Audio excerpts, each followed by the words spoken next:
Welcome everyone. Here we come to the last lecture of the week, which is on rebound effect.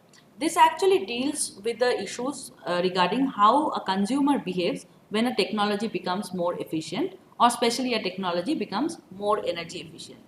So to give you a little bit of introduction to the concept, that is when we talk about energy efficiency, when we introduce some energy efficient appliance or energy efficient equipment, we actually think about the technological potential that this particular type of equipment have to deliver in terms of energy efficiency. However, the human behavior may actually vary from this technological potential, and this is something we are going to explore in this video. I start with a simple example. This is a car I had. This is a big ambassador car with very low mileage. That is the kilometer that can be traveled with the help of 1 liter of petrol. So the mileage that was given by this old car was 8 kilometer per liter, very low. So I have decided to change my car, and now I have purchased a smaller car which is much more energy efficient, that is it gives a higher mileage, and I have replaced the big car. So this is the small car I have, and you can see that the mileage has gone up from 8 kilometer per liter to 16 kilometer per liter. So this is the energy efficiency. So you have replaced the non-energy efficient equipment by a more energy efficient equipment. Now what should ideally happen? What is the technological potential? What is the energy saving that is technically possible? What is the technological potential for energy saving? So what was my consumption behavior? Again, before I go to that, I would like you to take back to our discussion of the first week's first lecture discussion, where we discussed that there are three stages or three things that you have to decide when you are talking about energy consumption: the equipment that you use, the type of fuel that you use, and the level of use. So here we'll come back to that concept again and again. So in the previous case here, I have made a choice of the equipment. Now I have making some decision regarding the level of my use. So what is my use pattern with this car? I used to drive the car to my office twice a week because it was big and heavy, and it consumed a lot of petrol, and petrol is expensive. So I drove it twice a week, and my office is 10 kilometers away from my home. So and I use it for some social visit. So for the office, I'm actually running my car for 40 kilometers, 20 kilometer per day, and I am using for the car another. I'm taking the car for social visits for another 40 kilometers.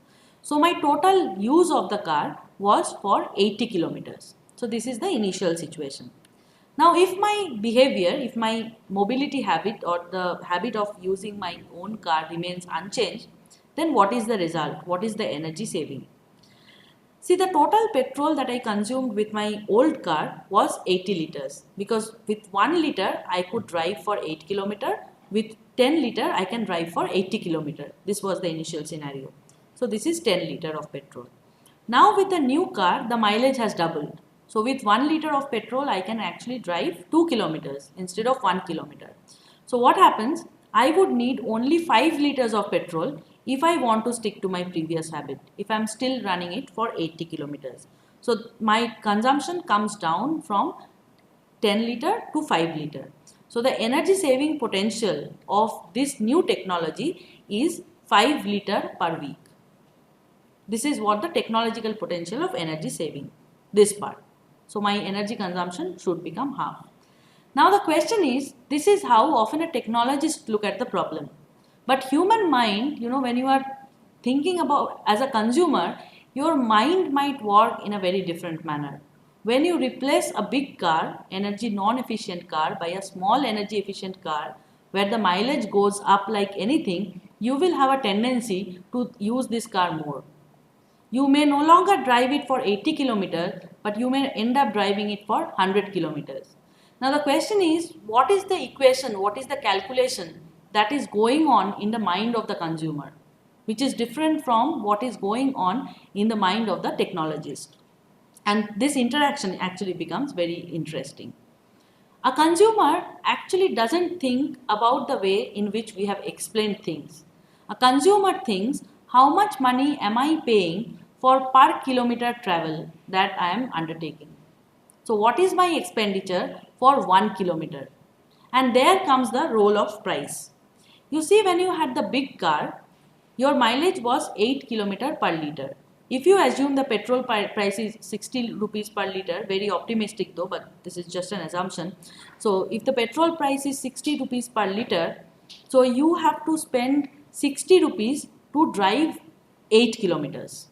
Right? So you have to spend 60 rupees to buy 8 to go 8 kilometers. So the price that you are paying for your mobility service, that is price per kilometer, is 7.5 rupees. This is your price per kilometer. This is the price from where the consumer gets the signal. In the next case, when you are changing your car, what is happening? The mileage becomes 16 kilometer per liter. As soon the mileage becomes 16 kilometers per liter, by spending the same 60 rupees, now you can drive more kilometers. Okay. So by spending 60 rupees, now you can drive 16 kilometers. So the price per kilometer comes down to 3.75 rupees. So as a consumer, if you think about the price of private mobility service, then you perceive the price as 7.5 rupees per kilometer, and here this is 3.75 rupees per kilometer. So the price of mobility service has gone down. As soon the price of mobility service goes down, as the law of demand holds, you will increase your mobility service. And that is why you may not end up running the car for 80 kilometers, you may end up running the car for more than 80 kilometers. As a result, what happens? What the consumer will exactly do, how much energy will exactly be saved, that cannot be understood before the use takes place. So it can go into different directions. So this was the initial situation that we had. The total kilometer travel was 80 kilometers and the petrol consumed was 10 kilometers. So this is the initial situation. The moment you change the car, there can be multiple things. There is no one direction in which the consumer's mind can work. It can go into multiple directions. And in the context of policy making, it's very important to understand this, the whole arena, all kind of directions in which it can go. So let us have a quick look at what are the different possibilities that can take place. The first thing that we called a no rebound scenario, the consumer, the level of consumption remains the same. So the whole technological potential of energy saving is realized here. So although the price per kilometer travel has come down, the consumer has not changed the behavior of travel. So the kilometer that you travel, that is not responsive to the price. So if you go back to the concept of price elasticity of demand, you can see in this scenario, in case of no rebound, the price elasticity of demand is 0. So although the price of some service is coming down, your demand has not changed. The change in demand due to change in price was the elasticity. So here the price is changing, but there is no change in demand. This is called the situation of no rebound. And if you have no rebound, then only the full technological potential of energy saving will be realized when some energy efficient equipment is introduced. The second situation, which is more plausible, is kind of a situation where you have partial rebound. So you thought that you would save 5 liters of petrol, but instead of that you end up saving only 3 liters of petrol. So your rebound is 2 liters of petrol. What is happening here? As soon you see that the price of per kilometer travel has come down, you increase your total travel from 80 kilometers to 112 kilometers. Now to run 112 kilometers, you need 7 liters of petrol. So what you have saved is 10 minus 7. So you are saving some energy, but this is not as per what was claimed by the technological change. Okay, so the realization is much lower as compared to what the technology promised. And this is happening because of the behavioral response. So sometimes what happens when we derive the models or when we do the projections, we say that if the technological progress takes a particular path, if this is the percentage of technological progress, then this is going to be the reduction in energy demand and hence this is going to be the reduction in CO2 emission. But it's very important to take into account that the behavioral response may dilute a part of this gain that we are thinking about. So this is the case of partial rebound. The third can be a full rebound. So it so happens the consumer feels like, okay, I just want to spend, this is a very common thing when you are thinking about petrol. So my psychology could be that I just keep 500 rupees aside in order to buy petrol. As many kilometers as I can drive with the petrol that I can purchase out of that 500 kilometer, I'll go for that. So this is a case of unique elasticity of demand. Your price elasticity of demand is 1. So if there is 1% fall in the price per kilometer traveled, your kilometer travel will go up by 1%. As a result, the expenditure on petrol will remain unchanged. As a result, your use of petrol will remain unchanged. So here you see from 80, it's actually increasing the kilometer travel to 160. So that still you are buying 10 liters of petrol. So although the technology promised saving of 5 liter of petrol, you end up saving nothing because your mind as a consumer is behaving in a very different manner. There can be some rosy scenarios as well, where this is not the rosy one, this is the most worst one. This is you can have some backfire. What is backfire? The consumer not only increases the consumption of petrol from 10, the consumption doesn't only stay at 10 liter of petrol, the consumption may as well increase. Because now you have an, kind of an energy efficient car, it's easy to drive, you know that per unit consumption, per unit expenditure is less. And if your, elasticity of demand, your price elasticity of demand is too reflexive, too flexible, then this 1% decline in price will actually lead to maybe 2-3% increase in use. As a result, your total expenditure on petrol is going to go up and your demand for petrol is also going to go up. So from 10 liter, instead of reducing anything, you are actually increasing your consumption to 14 liter. The rosy scenario that I was talking about could be a case of super conservation, where you expect the technology promises a saving of 5 liter of petrol, but the consumer actually ends up saving more than that. So it reduces. Now this kind of situation is very, very rare. It hardly has been documented in empirical studies.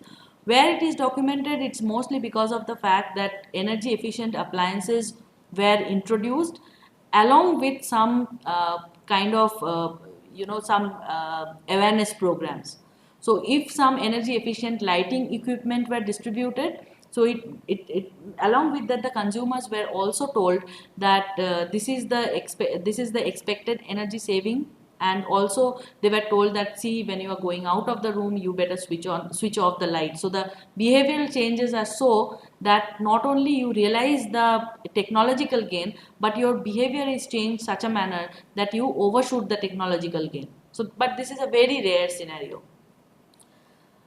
The question is which direction it finally goes. It's kind of uncertain. Unless the technology comes in the place, it's a bit difficult to understand which direction it's going to go. But you can have some clue. See this case of backfire. What is this happening? Initially I was driving for only 80 kilometers. Now I am driving 224 kilometers. When will that happen? This actually happens when you have a huge unsatiated demand. You have a lot of demand, but you are constrained by your resources, so you cannot meet your demand. In that case, where the price declines, you have a tendency to increase your demand to manifold. So the backfire is often observed in the context of developing countries, where you have a lot of unmet demand in place. The moment the technology comes, you actually tend to use it more. So think about a household where there was no electricity. Initially, when the electricity, it was introduced for few hours, you had some incandescent light. Then it was said that the electricity is being supplied for 24 hours and you have given the CFL. So two things are happening simultaneously.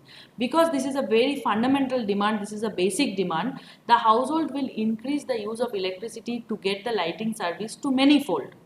So whenever you have unmet demand, you can expect that technology, energy efficiency may not actually lead to reduction in energy use, but it can actually lead to a sustainable increase in energy use, which is also very important for sustainable development. If you recall the concept of load building, We said that for load management, it's not only conservation, but load building is also very important for load management. So this is a case where probably you are building the load through introduction of energy efficient technology. There is a large debate in this context that if energy efficiency comes into the place in the developing countries, because of rebound effect, a lot of potential gain is not achieved. But this takes us into some political debate as well. But one needs to understand that this happens, this kind of backfire happens because a certain section of household or certain section of population is denied to the basic, need for electricity or basic need for power. So this is a very important step towards sustainable development. We cannot look at it as if technology is being implemented and it's not being able to deliver what it is supposed to deliver. So this, if you can calculate the rebound effect, it gives you an understanding that what is going to be your future demand. So you should not underestimate your future demand, especially your country or your locality has a lot of unmet demand. In the final slide, what we are going to do, we are going to link the concept of rebound effect with the concept of own price elasticity. Now here I would like to mention this is only one way of looking at the problem.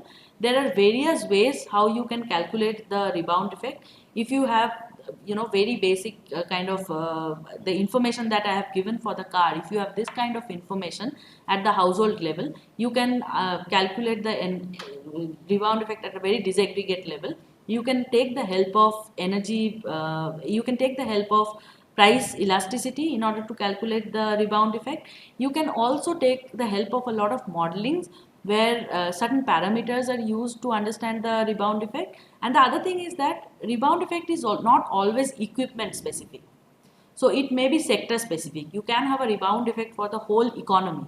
You may be interested in calculating that. So while your industry is becoming more energy efficient, probably you are saving a lot of energy and you are supplying that energy to the residential sector where the residential load building is taking place. So if you look at the economy wide, then shifting the energy consumption from one sector to other, that also reflects some kind of aggregate rebound effect. But here we are going to discuss only about the concept of own price elasticity. So coming back to our example, you see when we said that price per kilometer traveled had declined from 7.5 per kilometer to 3.75 kilometer, this is actually a 67% decline in the price of energy service. So notice I am not saying that this is a decline in the price of energy because the petrol price is not changing. What is changing is the price of energy service, right? So this is declining at a 67%. In case of super conservation, you see your price elasticity is actually positive. So this is contrary to the expectation of the economic theory. Your price elasticity, own price elasticity is positive.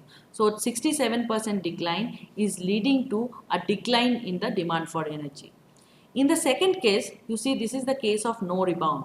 So even if the price declines by 67%, there is zero decline in the demand. This is leading to a price elasticity which is equal to zero and therefore you have no rebound. In the third case, when you had partial rebound, this is the most plausible kind of a situation in most of the cases. Your price elasticity is negative, own price elasticity is negative. However, this is the absolute value is less than 1.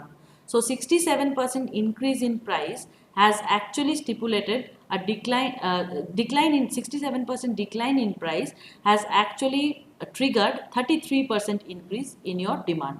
So the increase in demand is less than the decrease in the price. In case of full rebound, as I said, this is like keeping 500 rupees. I have decided I'll spend this on petrol and I'll drive as many kilometers as I can. Here you see there is a 67% decline in price which is being matched by a 67% increase in the demand. So P declines at the rate of X, Q increases at the rate of X. As a result, P multiplied by Q, this remains constant. You can think about the shape of the demand curve here. How would the demand curve look like if you have full rebound? So this can be one exercise to think about. The final one, when we are talking about backfire, in case of backfire, a 67% decline in price has actually triggered a 95% increase in demand. So you can imagine that there's a whole lot of unmet demand that was present in this kind of a scenario, which has resulted in backfire. So in current literature, energy demand literature, rebound effect is one of the very important things to understand, especially in order to forecast the energy demand in the context of developing countries. But one should not think that this concept is very new and it has been perceived only in recent times. This has been discussed in the economic literature for many years. For example, this was the writing by Jevons in 1865 from the paper called Coal Question, and you can actually access this paper free of cost if you go to this site, where he's saying if the quantity of coal used in a blast furnace, for instance, be minimized in comparison with yield, so yield is the production, the profit of the trade will increase, new capital will be attracted, and price of pig iron will fall, but the demand for it will increase. So let us have a look at the phrase again. He is saying if the quantity of coal used in the blast furnace decreases, so there is energy efficiency, the amount of energy that you need to produce the same amount of pig iron, that reduces, right? You get energy efficiency, diminished comparison to yield. Then what happens? You are saving energy, you are saving on your energy bill. As a result, the cost of production comes down, so your profit goes up. The moment profit goes up, many people will be attracted towards this industry, so there will be more units being added to this industry, and eventually the greater number of furnaces will more than to make up for the diminished consumption of each. So what is actually happening? There is energy efficiency. Each unit is saving on their energy bill.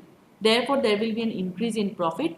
The moment there is an increase in profit, more people will be attracted to produce pig iron. So the production will increase. The activity is going to increase. When the activity is going to increase, then your total demand for coal is going to increase. So initially you had 5 units who were producing. They become energy efficient. However, 5 more units are being added. So even if all the 10 units are energy efficient, the total coal consumption has gone up. So this is the concept of rebound effect. This was probably the first writing where the concept of rebound effect was first observed. After that, it has been taken different shapes and various methodologies has been devised how the rebound effect can be calculated. But this is a very important note where we are going to end our lecture on energy demand. If you have any questions, you can always post us. In the next week, we are going to move on to the issues regarding to energy supply. Thank you.